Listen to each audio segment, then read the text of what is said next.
Thank you very much for your kind invitation.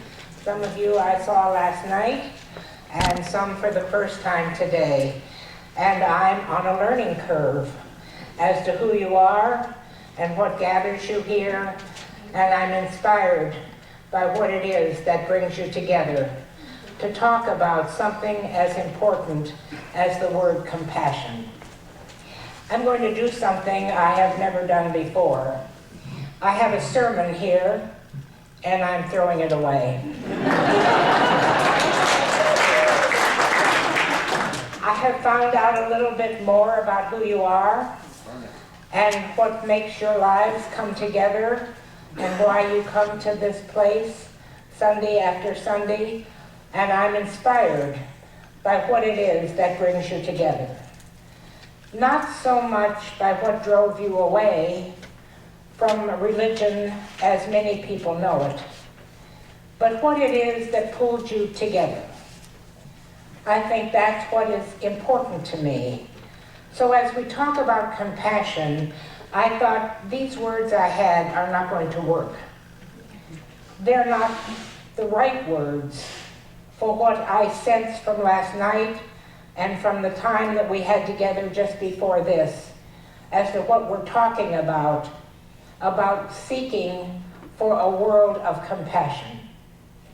As a Christian pastor, I have to say to you, it is with some embarrassment that I realize the difficulty that pastors have created in people's lives, including my own.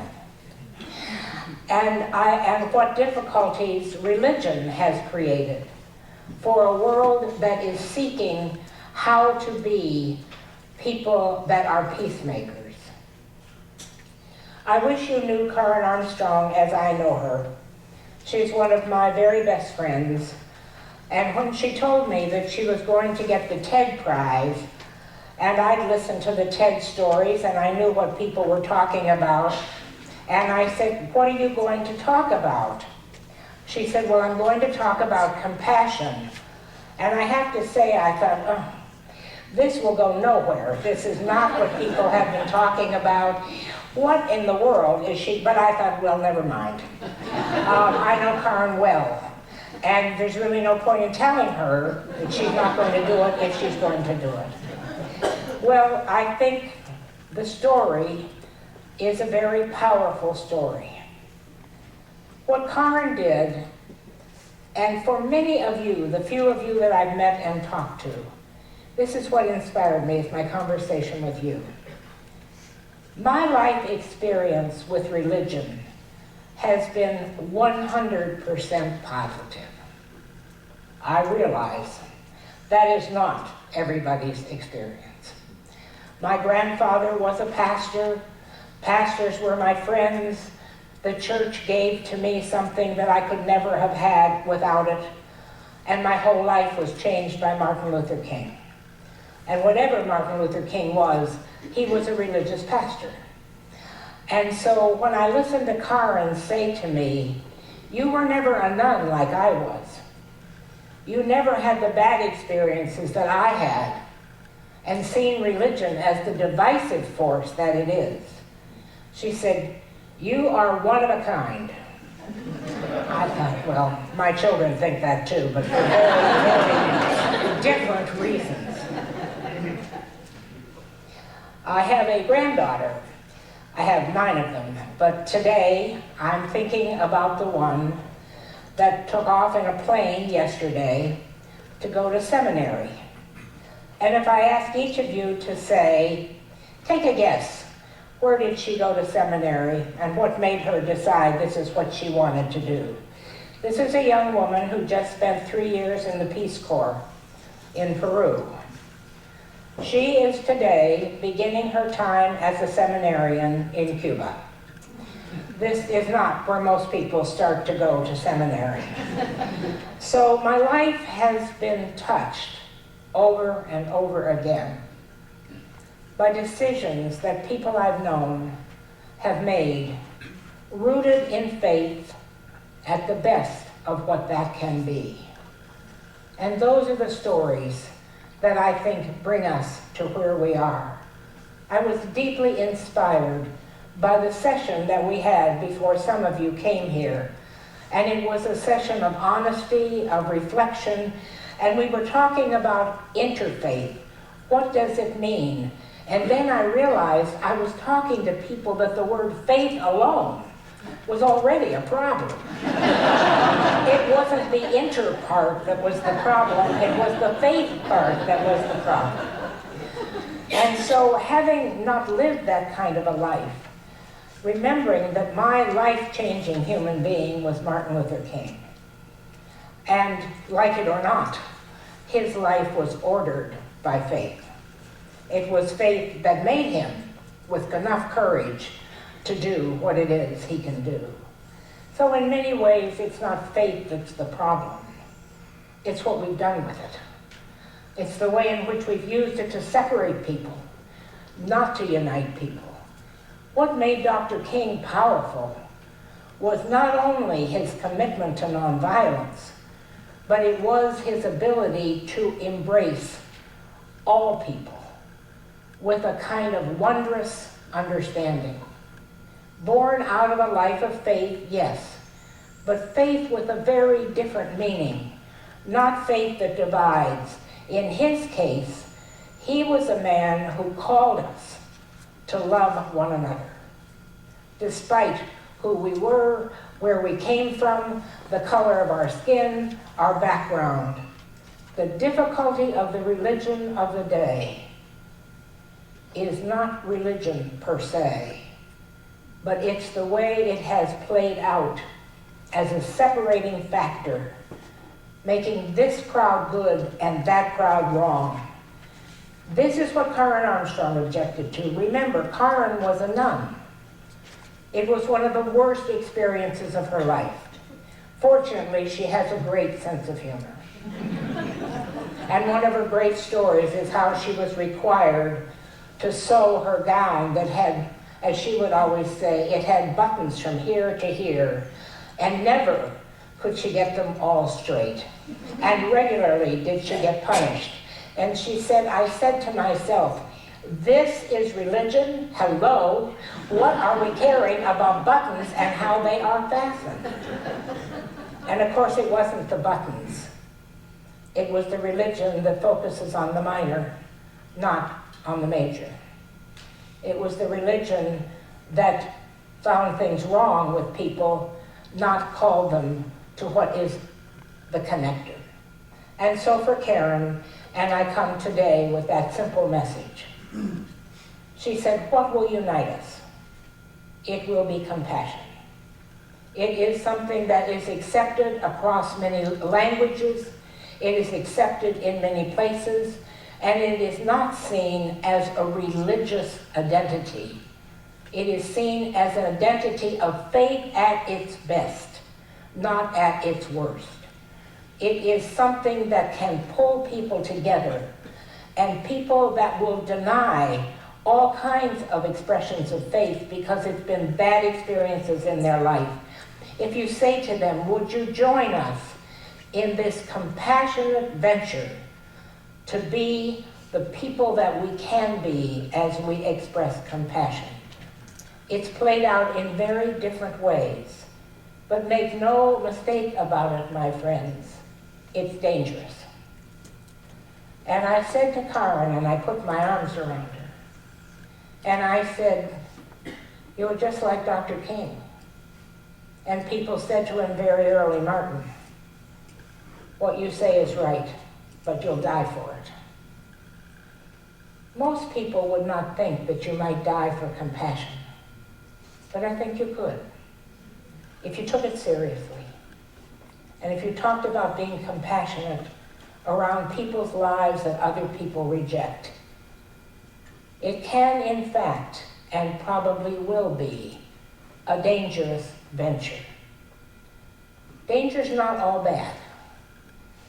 It brings you to do things that you might otherwise not think you could do. And so as she began to work on what became the piece that we heard read today, she began to put into words what it would mean to have a compassionate life. But very rarely, I think, did she realize how dangerous it would be. When you call people to live compassionately, you're calling them to accept things that might otherwise never be on their list of acceptance. And so it calls us to a life of racial justice. It calls us to a life where women are given equal opportunities to be who they're called to be. We're called to a place where every country, wherever it is home for people, that we make them not the enemy, but we look for in those countries the people who are giving their lives that everybody might have freedom in whatever country it is they're from. So today, I speak to you to call you to a world of compassion and to urge you to have conversations. You're the perfect group to do this, to take the word of compassion. Don't take it lightly. It's a very serious decision. If you really decide that you're going to live a compassionate life, not only as individuals, but to live a compassionate life as a group of people, it is going to end up very differently. Those of you who heard me last night heard me talk about what I consider to be the miracle of the mayors. My daughter was a mayor, so I have a sympathy for mayors. I lived with one, and I have sympathy with everybody who lives with one as well. If one of you, my daughter was the mayor of Cleveland. Cleveland is not an easy town. She was the first woman to be the mayor. And she said to me when we were talking about compassion, she said, I think every mayor should bring their city to a place of compassion.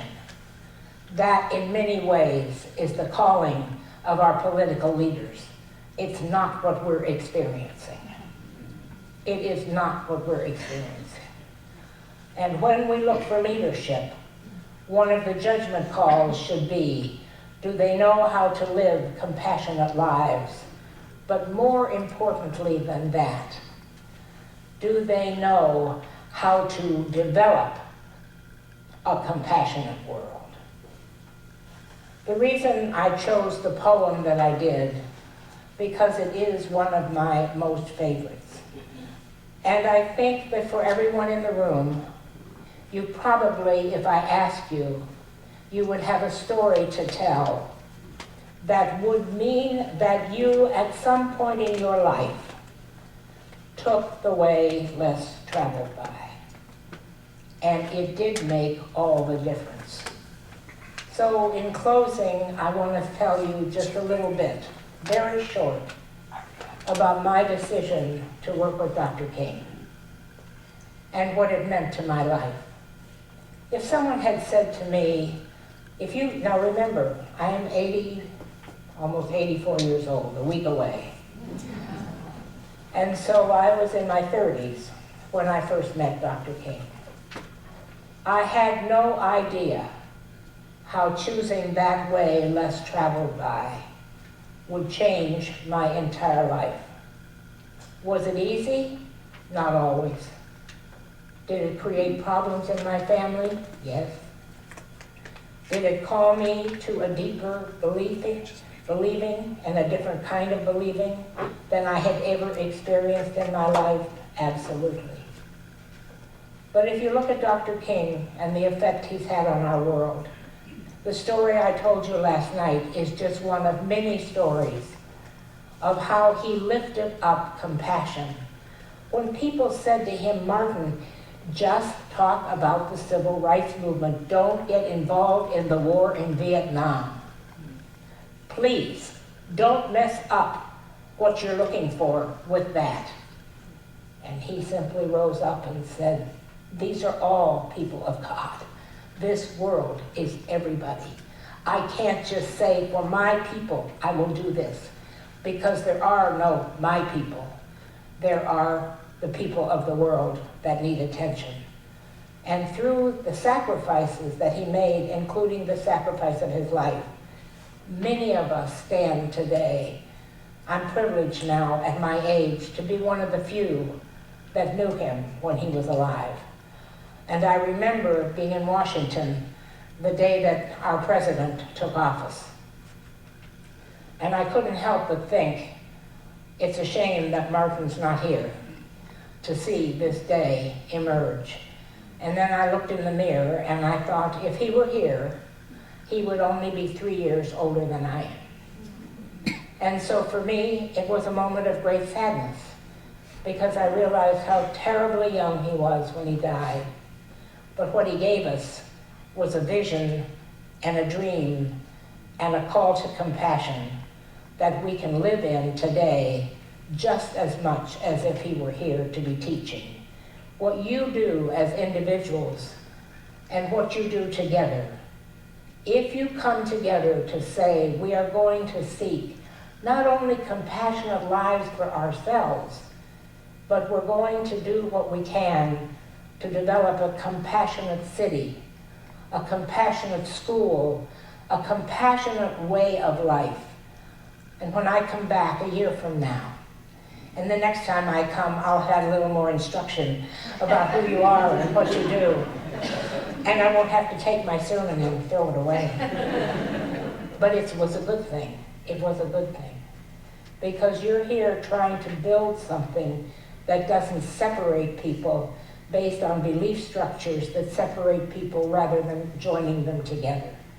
I think within this room, you have the capacity to bring together a compassionate Michigan.